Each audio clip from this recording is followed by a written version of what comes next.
آپ میں سے کتنے ہی لوگ ہوں گے جو جنوں اور بھوتوں پر یقین رکھتے ہیں؟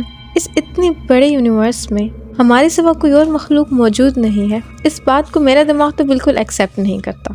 آپ کیسا محسوس کریں گے یہ سوچ کے کہ آپ کے آس پاس جن موجود ہیں جنہیں آپ نہیں دیکھ سکتے مگر وہ آپ کو دیکھ سکتے ہیں؟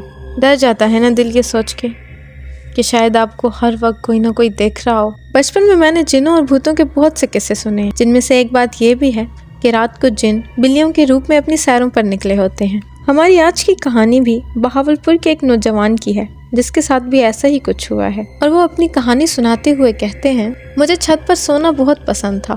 میں اکثر اپنے گھر والوں کے ساتھ چھت پر ہی سویا کرتا تھا۔ ایک دن یوں ہی بارش آ گئی۔ وہ ہلکی ہلکی بارش مجھے اچھی لگ رہی تھی۔ سب گھر والے نیچے چلے گئے لیکن میں نہیں گیا، اور یوں ہی کچھ دیر بعد میں نے بلی کی آوازیں سنی۔ یوں لگ رہا تھا جیسے وہ بہت غصے میں ہو، لیکن میں اپنے اوپر چادر دیے سویا رہا۔ پھر مجھے ایک اور بلی کی آوازیں سنائی دیں، اور وہ دونوں بلیاں آپس میں لڑنے لگیں۔ وہ بہت خطرناک اور اونچی آوازیں تھیں۔ میں نے چادر اتاری اور انہیں بھگانے کے لیے آواز کی طرف لپکا، لیکن وہاں کوئی بھی موجود نہیں تھا۔ میں بہت حیران ہوا، مگر مجھے لگا شاید وہ میرے یوں اچانک سے چادر اتارنے کی وجہ سے بھاگ گئیں۔ میں دوبارہ چادر اوپر کر کے لیٹ گیا۔ کچھ دیر بعد وہ آوازیں دوبارہ آنے لگیں۔ وقت کے ساتھ آوازیں اور تیز ہوتی گئیں، جیسے کہ وہ بلیاں میری ہی طرف پڑ رہی ہوں، اور جب میں ہڑبڑا کر اٹھا تو دیکھتا ہوں کہ وہاں پھر کوئی نہیں ہے۔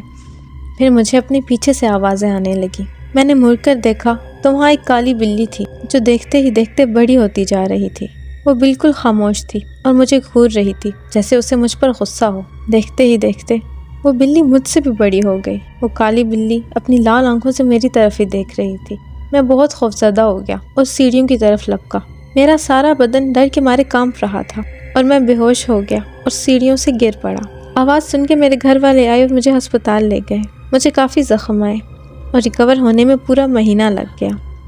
وہ بلی روز میرے خوابوں میں آتی تھی اور میں چیخیں مارتے نیند سے جاگ جاتا۔ پھر میرے گھر والوں نے مولوی صاحب سے مجھے دم کروایا۔ اب مجھے اس کے خواب نہیں آتے، مگر اس بلی کے ساتھ ایک خوفناک عورت بھی میرے خواب میں آیا کرتی تھی، اور اس کا چہرہ آج بھی مجھے یاد ہے، اور یوں ہی اچانک میری آنکھوں کے سامنے اکثر آ جاتا ہے۔ کیا آپ کے ساتھ کبھی ایسا ہوا ہے؟ اگر آپ کے ساتھ کبھی کوئی ایسا واقعہ ہوا ہے تو مجھے انسٹاگرام پر میسج ضرور کر کے اپنی کہانی شیئر کریں۔ Thanks for watching.